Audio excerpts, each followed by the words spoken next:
نبیوں کی امامت ہمارے نبی کو عطا کی جا رہی ہے، ہمارے نبی کو عطا کی جا رہی ہے۔ اب آپ کو ایک پیارا نقطہ بتانا چاہوں گا، فقہ کی اصطلاح میں امام کون ہوتا ہے؟ ٹھیک ہے، امام کون ہوتا ہے؟ اگر سارے کے سارے لوگ عام لوگ ہیں، اب ترتیب ہے اس کی، ٹھیک ہے، اب تھوڑی سی باریک گفتگو شان رسالت محمد صلی اللہ علیہ وسلم سے آپ اندازہ لگا سکتے ہیں۔ عام لوگ ہیں، اس میں سے ایک عالم دین ہے، تو امامت کا حق کسے ہے؟ عالم دین کو، ٹھیک ہے۔ اب سارے لوگ ہی عالم دین ہے، تو اب اس میں امامت کا حق اسے ہے جو عالم بھی ہے اور حافظ قرآن بھی ہے۔ بولیے سبحان اللہ۔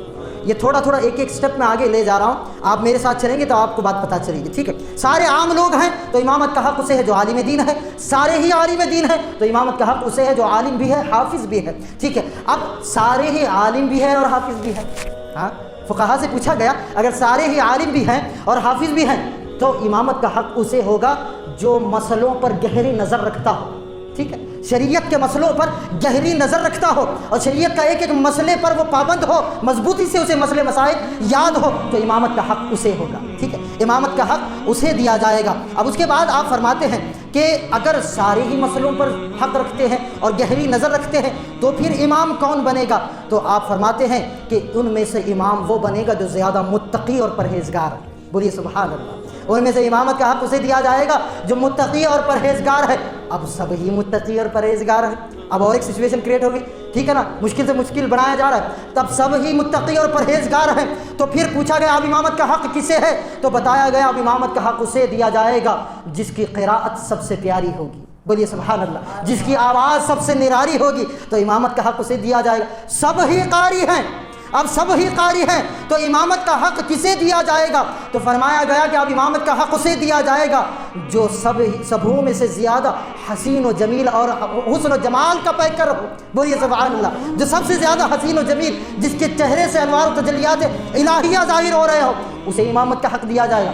اب سب ہی حسین و جمیل ہے تو اب امامت کا حق کسے دیا جائے گا؟ تو فرمایا کہ اب جو ان سب میں سید ہوگا، سردار ہوگا، اسے مصلی امامت پر کھڑا کیا جائے گا۔ بولیے سبحان اللہ۔ اب آگے دیکھیں، اب گفتگو کو آگے بڑھاتے ہیں۔ اللہ اکبر۔ علم کی بات آئی کہ وہ کھڑا ہوگا جو علم کا زیادہ حقدار ہے، تو نبیوں کی جماعت میں آدم صفی اللہ بھی کھڑے ہیں کہ جن کے بارے میں اللہ نے فرمایا وَعَلَّمَ آدَمَ الْأَسْمَاءَ كُلَّهَا، کہ آدم کو ہم نے سارے اسماء الہیہ کا علم عطا فرمایا۔ بولیے سبحان اللہ۔ آدم علیہ السلام بھی جماعت میں موجود ہیں۔ اللہ اکبر۔ اب پھر پیاری آواز والوں کی، قاری قرآن کی بات آئی تو داؤد علیہ السلام بھی صف میں کھڑے ہیں کہ جن کی آواز اتنی پیاری، جب آپ کچھ گنگناتے تو بہتا ہوا پانی ٹھہر جایا کرتا، اڑتے ہوئے پرندے اتر جایا کرتے۔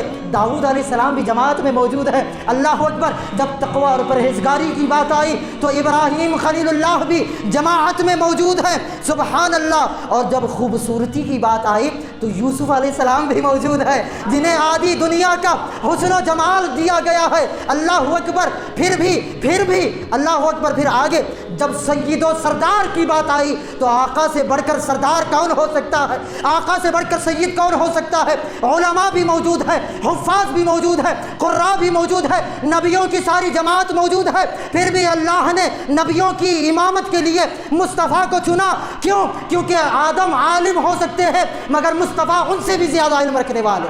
بولیے سبحان اللہ۔ سرکار حضرت یوسف علیہ السلام حسین و جمیل ہو سکتے ہیں کہ مصر کی عورتیں ان کے حسن و جمال کو دیکھ کر اگر اپنی انگلیاں کٹا رہی ہے تو یہ بھی سچ ہے، مگر اے یوسف نظر نہیں آتا کہ میرا حبیب امامت کروا رہا ہے۔ اللہ اکبر۔ تقوی پرہیزگاری میں ابراہیم خلیل اللہ کا نام سر فہرست میں آتا ہے، مگر اللہ نے فرمایا کہ اے ابراہیم تو متقی اور پرہیزگار ہوگا مگر میرا حبیب تجھ سے بھی زیادہ پرہیزگار ہے، تجھ سے بھی زیادہ پرہیزگار ہے۔ اللہ اکبر۔ ابو البشر آدم علیہ السلام، سارے بشر کے باپ، انسانوں کے باپ، سردار موجود ہے، مگر پھر بھی اللہ رب العزت نے فرمایا اے آدم اگرچہ کہ آپ ابو البشر ہے مگر سید و سردار تو میرا محبوب ہی ہے۔ میرا محبوب ہی یہ مصلی امامت کا مقام ہے. یہ مقام مصلی کوئی معمولی بات نہیں ہے. یہ ولایت ہی ولایت ہے. یہ روحانیت ہی روحانیت ہے. یہ وہ مقام ہے, مسجد وہ خدا کا گھر ہے جہاں پر بندہ داخل ہوتا ہے تو سیاست کو چھوڑنا پڑتا ہے, دنیا کو چھوڑنا پڑتا ہے, ولایت روحانیت کی طرف بڑھنا پڑتا ہے. اللہ اکبر. تو گویا کہ یہاں پر ایک بات پیاری بتانا چاہوں گا کہ اللہ کے رسول علیہ الصلوۃ والسلام کو اللہ نے نبیوں کی امامت عطا فرمائی یا نہیں؟ بولیے. نماز اقصیٰ میں ایک شعر کہہ کر گفتگو کو آگے بڑھائیں گے. نماز اقصیٰ میں جب پڑھائی تو انبیاء اور رسول یہ بولے. نماز اقصیٰ میں جب پڑھائی تو انبیاء اور رسول یہ بولے, نماز ہو تو نماز ایسی, امام ہو تو امام ایسا, امام ہو تو امام ایسا. اللہ اکبر. اللہ نے نبیوں کی جماعت کا امام سرکار دو عالم صلی اللہ علیہ وسلم کو بنایا اور بتایا کہ اے نبیوں تم میرے پیارے ہو, میرے لاڈلے ہو, میرے محبوب ہو, میرے مقبول ہو, مگر تم میں افضل و اعلیٰ, برتر و بالا, سید و سردار اگر کوئی ہے تو میرا محبوب ہے. میرا کون ہے؟ بولیے. میرا محبوب ہے. تو اسی طریقے پر سرکار نے عمل کرتے ہوئے اپنی حیات میں اپنا مصلی امامت صدیق, توجہ میری طرف, اپنا مصلی امامت صدیق اکبر کو سونپا اور بتایا مجھے اللہ نے نبیوں کی سرداری عطا فرمائی اور میں صدیق کو صحابہ کی سرداری عطا فرما, امت کی سرداری عطا فرما رہا ہوں.